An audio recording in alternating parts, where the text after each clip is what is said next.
ህወሓትን እናፈርሳለን ያፈና መዋቅሩንም እንበጣጥሳለን ሲሉ ጄኔራሉ ተናገሩ።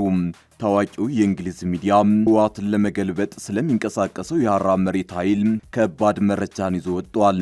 አንድ የቡድኑ ከፍተኛ ጄኔራል ህወሓትን እንበጣጥሰዋለን ሲሉ ዝተዋል። የብልጽግናና ህወሓት ጦርነት አይቀሬ ነው ብለዋል። ታደምጡታላችሁ። ኢትዮጵያን ከጀርባ ለመውጋት ተዘጋጅተናል የሚለው ሰሞነኛው የጄኔራሉ ዛቻ ቀጠናዊ ትኩረት ስቧል። ጄኔራሉ በሁለት አቅጣጫ ኢትዮጵያን ለመውጋት አሰፍስፈዋል። ከወዲህ በወልቃይት በኩል ከወዲያ ደግሞ በቤኒሻንጉል በኩል ጥቃት ሊከፍቱ ነው። ለጦሩ ትዕዛዝም ተሰጥቷል። ነገሩ እጅግ አስፈሪ ብሎም አደገኛ ሆኗል። ትራምፕ ሰላም ለማምጣት እየማሰኑ ባለበት በዚህ ወቅት ጄኔራሉ አዲስ አበባ ላይ ጥቃት ከፍታለሁ ማለት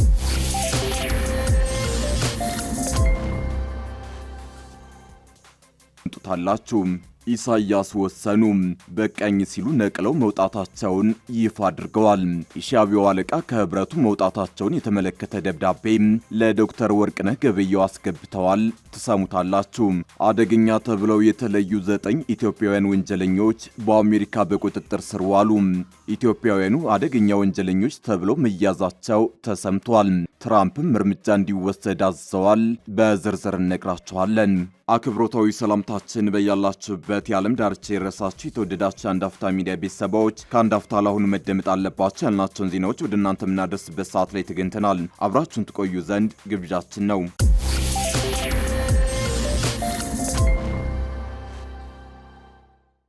ህወሓትን እናፈርሳለን ያፈና መዋቅሩንም እንበጣጥሳለን ሲሉ ጄኔራሉ ተናገሩ። ታዋቂው የእንግሊዝ ሚዲያ ህወሓትን ለመገልበጥ ስለሚንቀሳቀሰው የሐራ መሬት ኃይል ከባድ መረጃን ይዞ ወጥቷል። አንድ የቡድኑ ከፍተኛ ጄኔራል ህወሓትን እንበጣጥሰዋለን ሲሉ ዝተዋል። የብልጽግናና ህወሓት ጦርነት አይቀሬ ነው ብለዋል። በቲዲኤፍ የተገነጠለው ኃይል ህወሓትን ለመገልበጥ መዘጋጀቱን ይፋ አድርጓል። የእንግሊዙ ሚዲያ ስለ ሐራ መሬት እንቅስቃሴ ሰፊ ዘገባን ይዞ ወጥቷል።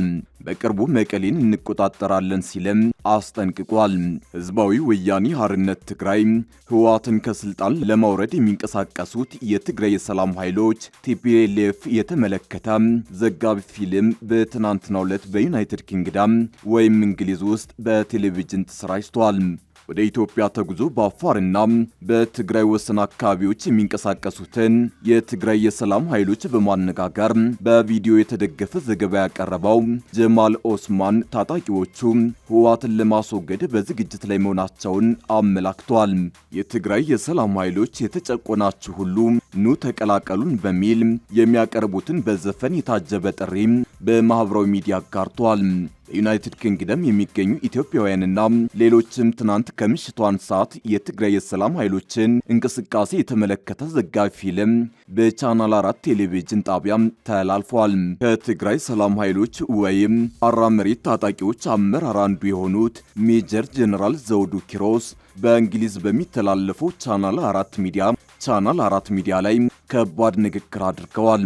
ጄኔራሉ ህወሓት ለቀጣይ ጦርነት እየተዘጋጀ ነው ሲሉ በመክሰስ ይህንን ግን እኛ እንቀበለውም ብለዋል። በትግራይ ህዝብ በመሪዎቹ የተፈጠረው ክፍፍል እንዲሁም ትግራይ የጦር አውድማ ልትሆን ነው በሚል የተፈጠረውን ስጋት በተመለከተ ከጋዜጠኛ ጀማል ኦስማን ጥያቄ የቀረበላቸው ጄኔራሉ ስጋቱ ትክክለኛ እንደሆነ ገልጸዋል። ካለው ተጨባጭ ሁኔታ አንጻር ጦርነቱን ማስቀረት የሚቻልበት ሁኔታ የለም ሲሉም ጦርነቱ አይቀሬ ነው ብለዋል። ኢትዮጵያን ከጀርባ ለመውጋት ተዘጋጅተናል የሚለው ሰሞነኛው የጄኔራሉ ዛቻ ቀጠናዊ ትኩረት ስቧል። ጄኔራሉ በሁለት አቅጣጫ ኢትዮጵያን ለመውጋት አሰፍስፈዋል። ከወዲህ በወልቃይት በኩል ከወዲያ ደግሞ በቤኒሻንጉል በኩል ጥቃት ሊከፍቱ ነው። ለጦሩ ትዕዛዝም ተሰጥቷል። ነገሩ እጅግ አስፈሪ ብሎም አደገኛ ሆኗል። ትራምፕ ሰላም ለማምጣት እየማሰኑ ባለበት በዚህ ወቅት ጄኔራሉ አዲስ አበባ ላይ ጥቃት ከፍታለሁ ማለታቸው እንደ ፓራሳይት ግጭት ላይ ጥገኛ ለሆነው ሻዕቢያ ሰርግና ምላሽ ሆኖለታል። ነገሩ ተካሯል። የተፈራው እሳት ወደ ኢትዮጵያ ድንበር እየገሰገሰ ነው። የሱዳኑ ጦርነት ቀጠናዊ መልክ እየያዘ ነው። ከሰሞኑ በአልጀዚራ የተሰራጨው መረጃ ደግሞ የሱዳኑ ወላፈን ኢትዮጵያ መድረሱን ፍንጭ የሰጠ ሆኗል። የሱዳን ጦርነት ከአልቡርሃን ጦር ጎን ሆኖ እየተዋጋ የሚገኘውና ወልቃይትን ለመቆጣጠር ድንበር ላይ የሚገኘው የአርሚ ሰባ ኃይል ከሰሞኑ ለጦርነት እንዲዘጋጅ ልዩ ትዕዛዝ ተሰጥቶታል። ይህም ከህወሓት ብቻ ሳይሆን ከሱዳንም የተሰጠው ትዕዛዝ እንደሆነ ተነግሯል። ወዲህ ደግሞ አልቡርሃን ከወልቃይት አቅጣጫ ባለፈ በቤንሻንጉል አቅጣጫ ጥቃት ለመክፈት ዝተዋል። አልጀዚራ ከሰሞኑ ባሰራጨው ዘገባ በጀነራል ሐምዳል ዳገሎ የሚመራው የፈጥኖ ድራሽ ኃይልና ሌሎች ቅጥረኛ ተዋጊዎች የሚሰለጥኑበት ወታደራዊ ካምፕ በኢትዮጵያ ግዛት መቋቋሙን የሱዳን ባለስልጣናት እንደገለጹለት ዘግቧል። የሱዳን ባለስልጣናት ለአልጀዚራ የዜና ምንጭ እንደገለጹት ከሆነ የተባበሩት አረብ ኤሚሬቶች ኢትዮጵያ ውስጥ ተመሰረተ ለተባለው ወታደራዊ ካምፕ ሎጂስቲክ እያስገባች ነው። የፈጥኖ ድራሹ ዋነኛ አጋር የተባበሩት አረብ ኤሚሬትስ ለቅጥረኛ ተዋጊዎቿ መሰልጠኛ በኢትዮጵያ መስርተዋለች ለተባለው ወታደራዊ ካምፕ የጦር መሳሪያዎችን ማጓጓዝ እንደጀመረች ተገልጿል። የጦር መሳሪያ አቅርቦቱ በቤንሻንጉል ጉሙዝ ክልል ዋና ከተማ አሶሳ አልፎ በሱዳን አዋሳኝ ወደሚገኘው ወታደራዊ ካምፕ እየተጓጓዘ መሆኑ ተጠቁሟል። የሱዳን ፈጥኖ ድራሽ ኃይልና ቅጥረኛ ኃይሎች ሰለጥኑበታል የተባለው ወታደራዊ ካምፕ 10,000 ተዋጊዎችን የመያዝ አቅም አለው ተብሏል። ወታደራዊ ካምፑ የደቡብ ሱዳን፣ ኮሎምቢያና የላቲን አሜሪካ ሀገራት ቅጥረኛ ተዋጊዎች እንደሚሰለጥኑበት ዘገባው አመላክቷል። የጀነራል አልቡርሃን መንግስት ለህወሓት ኃይሎች ከለላ ሰጥቶ እንዲሰለጥኑና እንዲደራጁ ማድረጉ ይታወቃል። ወልቃይት ጫፍ የሰፈረው የህወሓት አርሚ 70 በጀነራል አልቡርሃን ጦር ድጋፍ ከጊዜ ወደ ጊዜ ራሱን እያደራጀ መሆኑን የሚያመላክቱ መረጃዎች በተጨባጭ ወጥተዋል። ኢሳያስ ወሰኑ። በቀኝ ሲሉ ነቅለው መውጣታቸውን ይፋ አድርገዋል። የሻዕቢያው አለቃ ከህብረቱ መውጣታቸውን የተመለከተ ደብዳቤ ለዶክተር ወርቅነህ ገበየሁ አስገብተዋል። የኤርትራ ማስታወቂያ ሚኒስቴር ዛሬ ባወጣው መግለጫ ኤርትራ ከድርጅቱ ለመውጣት መወሰኗን ለኢጋድ ዋና ጸሐፊ በይፋ ማሳወቁን ገልጸዋል። የኤርትራን ከኢጋድ አባልነት የመውጣት ውሳኔን በተመለከተ ከድርጅቱ በኩል እስካሁን የተባለ ነገር የለም። ኤርትራ ከአባልነት ለመውጣት የወሰነችው ኢጋድ የተጣለበትን ህጋዊ ኃላፊነት አልተወጣም በማለት መሆኑን በመግለጫው ላይ የተጠቀሰ ሲሆን በተጨማሪም ለአባላቱ ምንም ተጨባጭ ስትራቴጂክ ጥቅም ያልሰጠ ድርጅት ነው በማለት ተችተዋለች። ኢጋድ ቀጠናው መረጋጋት ላይ ድጋፍ ማድረግ ያልቻለ ድርጅት ነው በማለት የወቀሰችው ኤርትራ በዚህ የተነሳ ራሷን ከአባልነት ለማስወጣት መወሰኗን አስታውቃለች። የምስራቅ አፍሪካ የልማት በየነ መንግስታት ድርጅት ኢጋድ የተመሰረተው በ1980ዎቹ አጋማሽ ላይ በአካባቢው አጋጥሞ ለነበረው የአንበጣ ወረርሽኝና ድርቅ መፍትሄ ለመስጠት በሚል በተባበሩት መንግስታት አነሳሽነት ነበር። ዋና መቀመጫውን ጅቡቲ ያደረገውን ይህንን ድርጅት ኢትዮጵያ፣ ጅቡቲ፣ ኬንያ፣ ሶማሊያ፣ ሱዳንና ኡጋንዳ የመሰረቱት ሲሆን ኤርትራና ደቡብ ሱዳን በኋላ ላይ ተቀላቅለዋል። ከዚህም ቀደም ኤርትራ ራሷን ከድርጅቱ ካገለለች በኋላ ዳግም ወደ አባልነቱ የተመለሰችው ከ16 ዓመታት በኋላ ነበር። የኤርትራ መንግስት የዛሬውን ውሳኔ ተከትሎ የድርጅቱ አባላት ተመልሶ 7 ሆኗል።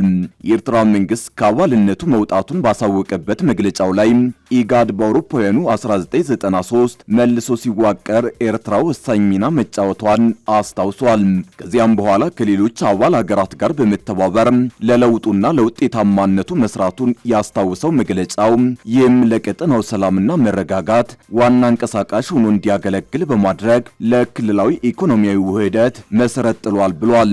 የኤርትራ መንግስት በድርጅቱ ላይ የተሰማውን ቅሬታ ሲገልጽ እንዳለመታደል ሆኖ ከጊዜ በኋላና በተለይም ከአውሮፓውያኑ 2005 ጀምሮ ኢጋድ የቀጠናውን ህዝቦች ምኞት ማሳካት ብቻ ሳይሆን በአባል ሀገራት ላይ በተለይም ኤርትራን ለመቃወም መሳሪያ በመሆን ጎጂ ሚና ተጫውቷል ብሏል።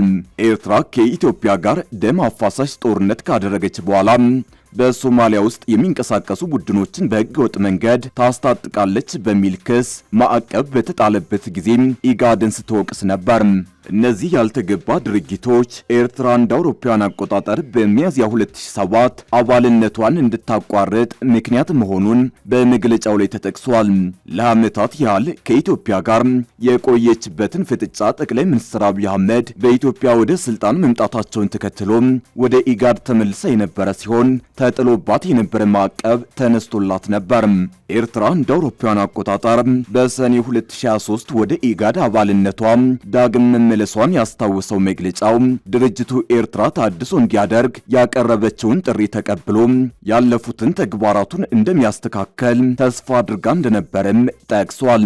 በሚያሳዝን ሁኔታ ኢጋድ ህጋዊ ግዴታዎቹን እየተወ የራሱን አስፈላጊነትና ህጋዊ ግዴታዎችን ዝቅ እያደረገ ነው ብላለች። በዚህም የተነሳ ኤርትራ በውጤቱም ህጋዊ ግዴታውን በተወውና ለአባላቱ ምንም ተጨባጭ ስትራቴጂክ ጥቅም ከማይሰጥ በቀጠናው መረጋጋት ላይ ድጋፍ ማድረግ ካልቻለ ከድርጅቱ ራሷን ለማስወጣት ወስናለች።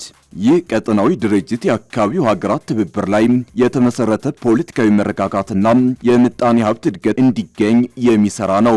ድርጅቱ የአሁኑን ስሙን የያዘው በአውሮፓውያኑ 1996 ሲሆን የተመሰረተውም በአውሮፓውያኑ 1986 በቀጠናው እየተፈጠረ ለነበረው ድርቅና ረሃብ ምላሽ ለመስጠት ነበር። በአካባቢው በተደጋጋሚ ይከሰት የነበረው የከፋ ድርቅ፣ ሌሎች የተፈጥሮ አደጋዎች ከፍተኛ ረሃብ ያስከተሉ ሲሆን የችግሩ መጠንና ስፋት ቀጠናዊ ትብብሮችን እንዲኖርም በማስፈለጉ ነው። ኢጋድ በሰሜን ኢትዮጵያ ተከስቶ የነበረው ደም አፋሳሽ ግጭት በፕሪቶሪያ ስምምነት እንዲቆም በማድረግ ረገድ ቁልፍ ሚና ተጫውቷል። የፕሬዝዳንት ዶናልድ ትራምፕ አስተዳደር በስደተኞች ላይ እየወሰደ ካለው ጠንካራ እርምጃ ጋር በተያያዘ የአሜሪካ የሀገር ውስጥ ደህንነት መስሪያ ቤት ከሁሉም የከፉ አደገኛ የውጭ ዜጎች ወንጀለኞችን በዝርዝር ይፋ አድርጓል። ከሁሉ የከፉ አደገኛ ወንጀለኞች ተብለው በመጡበት ሀገር ተለይተው ማንነታቸው ይፋ የሆኑት ስደተኞች በተለያዩ ወንጀሎች ውስጥ ተሳትፈዋል በሚል በስደተኞችና የጉምሩክ ሕግ አስከባሪ በሆነው አይስ በቁጥጥር ስር የሚገኙ ናቸው። በዚህ ዝርዝር ውስጥ ከተለያዩ የዩናይትድ ስቴትስ ግዛት የተያዙ 8 ወንዶችና አንዲት ሴት ኢትዮጵያዊ ፎቶግራፍ ስም የፈጸሙት ወንጀልና ከየትኛው የአሜሪካ ግዛት እንደሆኑ ይፋ ተደርጓል። ኢትዮጵያውያኑ በግድያ፣ በእጽ ዝውውር፣ የጦር መሳሪያ ይዞ በመገኘት በዘረፋና በሌሎችም ወንጀሎች ላይ የተገኙ መሆናቸውን የወጣው ዝርዝር መረጃ ያመለክታል። አደገኛ ተብለው የተለዩ 9 ኢትዮጵያውያን ከአንዱ በስተቀር የሁሉም ፎቶ ፈጽመዋቸዋል ከተባሉ ወንጀሎች ጋር ለሕዝብ ይፋ ተደርጓል። እነዚህም ሄኖክ ፍቃዱ፣ በረከት መኮንን፣ ብሩክ ታምራት፣ አዳነ የሱፍ፣ መስፍን ሁሴን፣ ንግስቲ በየነ፣ ጳውሎስ ኪዳኔ፣ ሳምሶን ኪዳኔና ቤዛ ከበደ ናቸው። ሕግ አስከባሪው ባለስልጣን አደገኛና ከሁሉ የከፉ ተብለው በቁጥጥር ስር የዋሉና ከአሜሪካ ይባረራሉ ተብለው የተለዩት የሌላ ሀገር ዜጎች ትኩረት እንዲደረግባቸው ያደረጓቸውን የወንጀል ድርጊቶችን ዘርዝሯል። ከተጠቀሱት መካከልም የቤት ውስጥ ጥቃት፣ በተደጋጋሚ ጠጥቶ ማሽከርከር፣ ዘረፋ፣ ልጆችን ማገት፣ የሽብር ማስፈራሪያ፣ ለጦር መሳሪያ ጥቃት መፈጸም፣ የተሰረቁ ንብረቶችን መቀበል፣ የፍርድ ቤት ትዕዛዝን አለማክበር፣ ህገወጥ የገንዘብ ዝውውር ይገኙባቸዋል። የሀገር ውስጥ ደህንነት መስሪያ ቤቱ የተለያዩ ወንጀሎች ፈጽመው እጅግ የከፋ አደገኛ ስደተኞች በማለት በመላው ዓለም ከሚገኙ ሀገራት የመጡ ግለሰቦች በቁጥጥር ስር መዋላቸውን ያወጣው ዝርዝር መረጃም ያመለክታል። የመስሪያ ቤቱ ኃላፊ ክርስቲኖ አሁን ይፋ የተደረገው ዝርዝር በሀገሪቱ ውስጥ በሚገኙ ከባድ ወንጀል መዝገብ ያላቸው የውጭ ዜጎችን ኢላማ በማድረግ የሚካሄደው ዘመቻ ለማጠናከሩ ማሳያ ነው ብለዋል። ከሁለት ሳምንት በፊት አንድ አፍጋኒስታዊ ስደተኛ ዋሽንግተን ውስጥ በሁለት የአሜሪካ ብሔራዊ ዘብ አባላት ላይ በፈጸመው አደገኛ ጥቃት አንዷን ሲገደል ሌላኛውን ደግሞ ክፉኛ ካቆሰለ በኋላ የትራምፕ አስተዳደር ከህገወጥ ስደተኞች ባሻገር ህጋዊዎቹን የሚመለከት እርምጃ እየወሰደ ነው። በጥቃቱ የተነሳ ከአፍጋኒስታውያን የቀረቡ ሁሉም የስደተኛና የጥገኝነት ጥያቄዎች ተጨማሪ የደህንነትና የማጣራት ስራዎች እስኪከናወኑ ድረስ ላልተወሰነ ጊዜ እንዲቆሙ ተደርገዋል። በተጨማሪም የትራምፕ አስተዳደር ህጋዊ ሰነድ ያላቸው ኤርትራንና ሶማሊያን ጨምሮ ከ19 ሀገራት ወደ አሜሪካ የገቡ ዜጎች የመኖሪያና የስራ ፍቃድ ላይ እንደገና ምርመራ እንደሚደረግ አስታውቋል።